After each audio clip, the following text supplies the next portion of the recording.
नृपत्वं च विद्वत्तं च नैव तुल्य कदाचन स्वदेश पूज्यते राजा विद्वान सर्वत्र पूज्यते।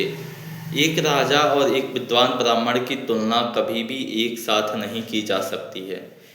एक राजा समाज और राष्ट्र के व्यक्तियों को दंड और लालच के बल पर सैनिकों द्वारा नियंत्रित करने का प्रयास करता है, जबकि एक ब्राह्मण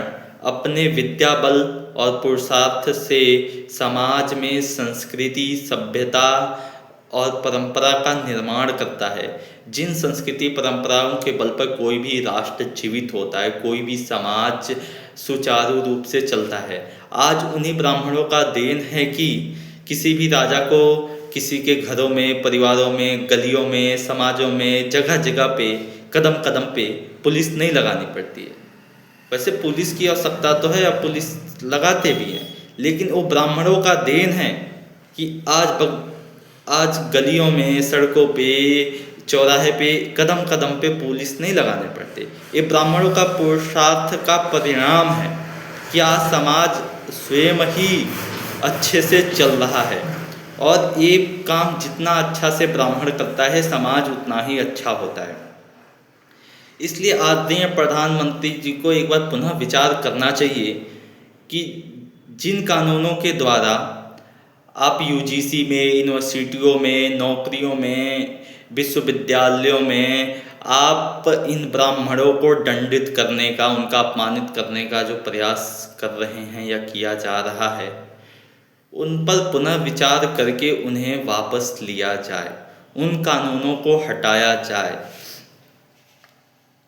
एक बार पुनः इस पर विचार करना चाहिए कि राजा निर्माता कौन है। क्या दुनिया का कोई भी राजा बिना विद्वान ब्राह्मणों की सहायता से बन सकता है? यदि आप चाहते हैं कि राज्य सुखी से चले,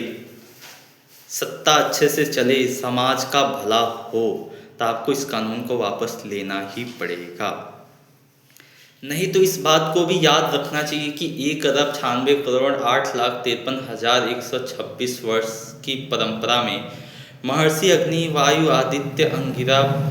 ब्रह्मा से लेकर आधुनिक पर्यंत कुमारिल भट्ट, आचार्य शंकराचार्य, महर्षि दयानंद सरस्वती जैसा